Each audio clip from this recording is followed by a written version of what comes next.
Hello, and welcome back to another episode of Bible Talk. If it's your first time here, welcome. And if you're swinging back around, thank you for coming back.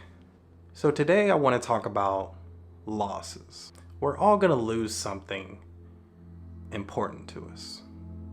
It could be a loved one, a job, a position at our job, our car, our home, our funds, our health.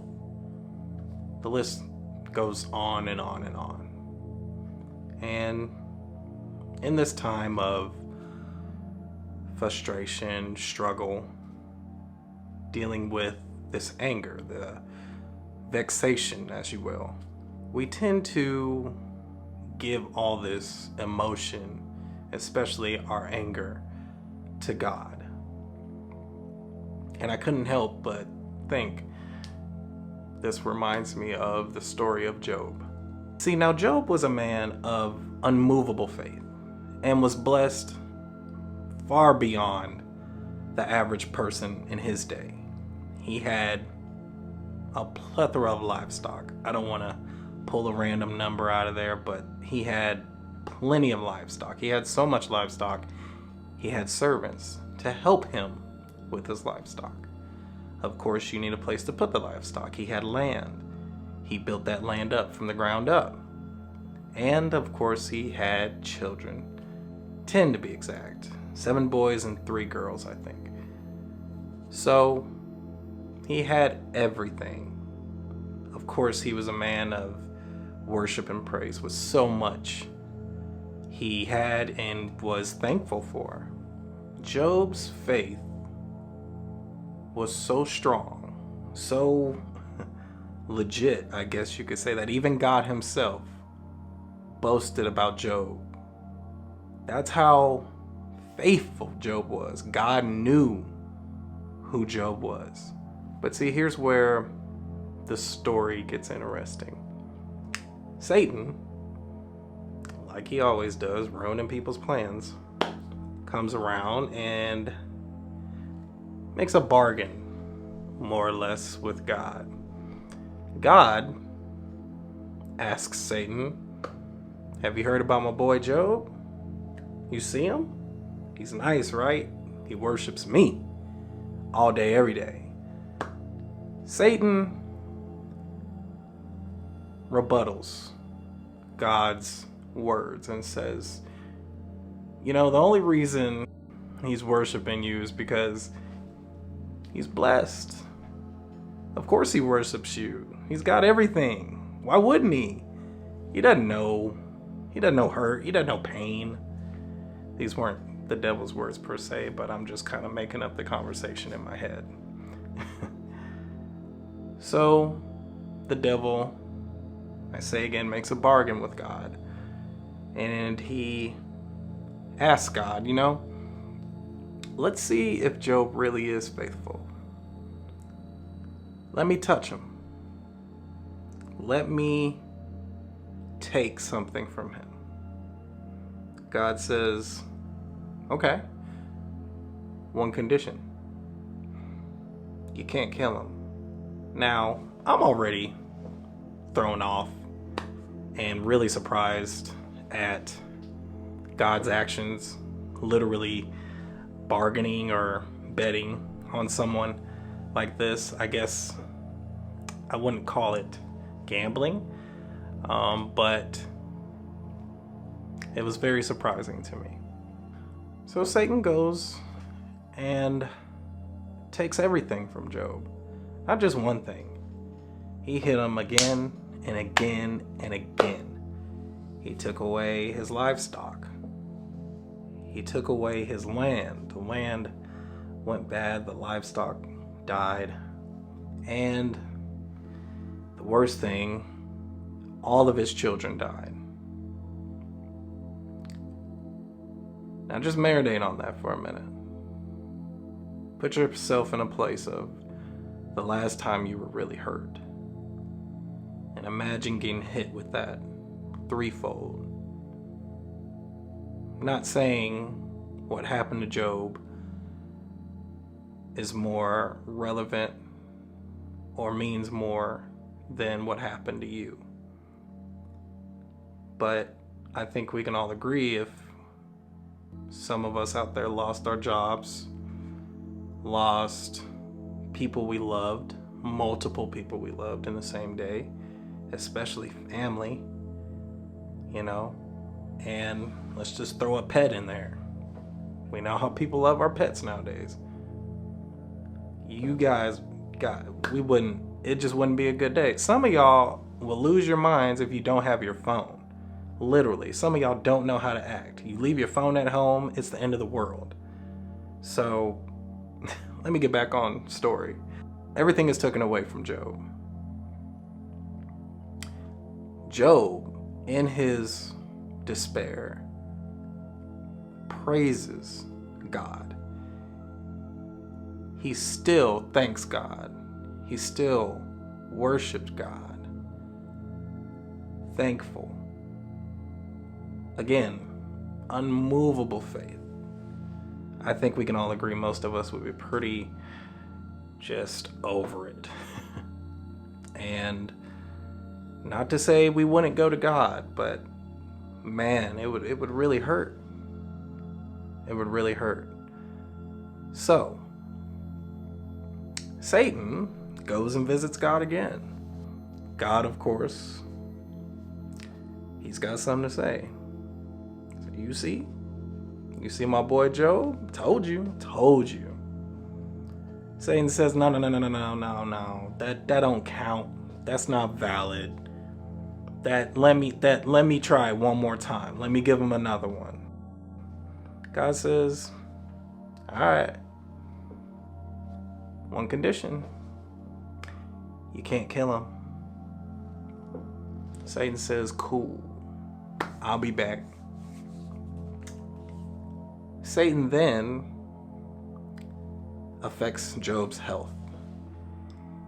He has sores, big sores, from his feet all the way to his dome. Obvious, just boils, I think the Bible says they were. Not sores, boils.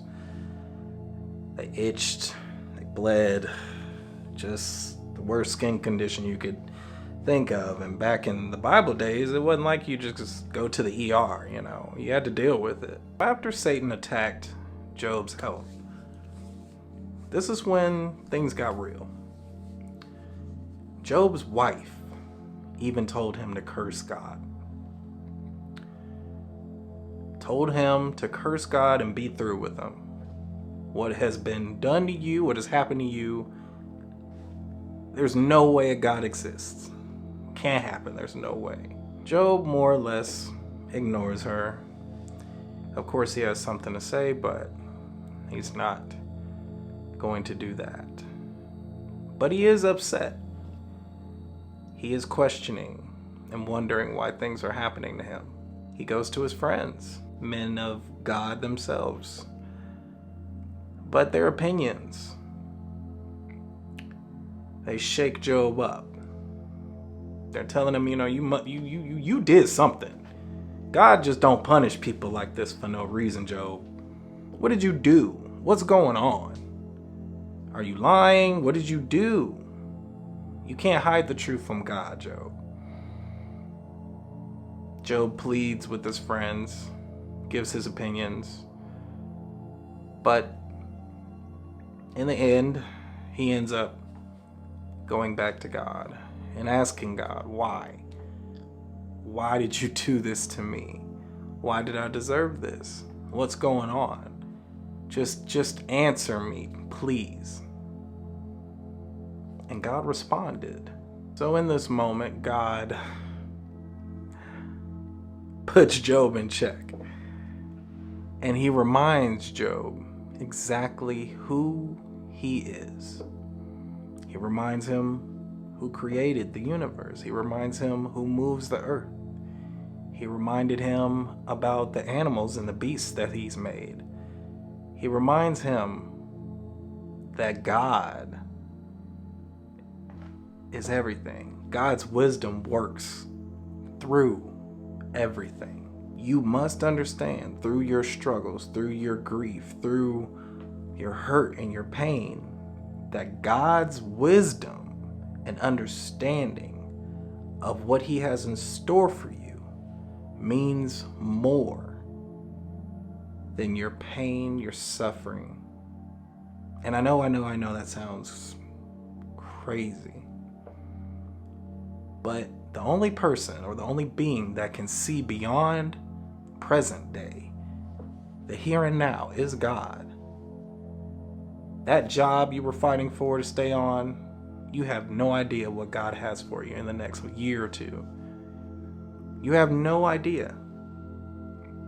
That car, that busted up car you was trying to keep alive, there's a blessing down the road. You wouldn't know it unless you let it go. Now, we can't get back family and friends, I understand that.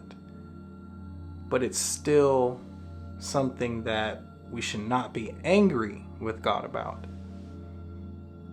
Everything happens on God's time, and God's wisdom is infinite. Whatever He has planned for us, it's gonna happen, period. So, what happened with Job? Job's innocence was maintained, and he was vindicated by God. In the days or years to come, Job's livestock actually doubled. I almost want to say it tripled.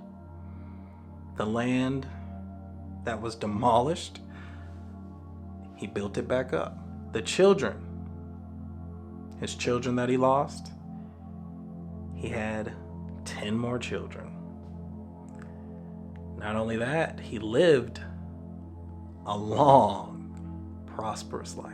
Through all of his pain and suffering, through all the opinions, and even allowing Satan to impede in his life and destroy it, pretty much, just goes to show that without question, if God knows you, you're good. You're golden. I know it's hard. I'm not going to sit here and be a hypocrite. We all go through things. But be thankful. Thank God for the good, the bad, the ugly. Thank God that you're still here. Thank God for what you do have. Thank God for what's to come. And it'll come. Now keep in mind, God is not our personal genie. So just because you ask for something doesn't mean you're going to get it right then and there. It doesn't even mean you're going to get it. But that doesn't mean you're not going to get anything. Be thankful. So, I hope the story of Job and my own little twist on it gave you guys some insight and inspiration. And hopefully, if you are out there and you're struggling, or something's came up and you're just not feeling good, God is with you. Thank you guys for watching, and I'll see you on the next one. Later.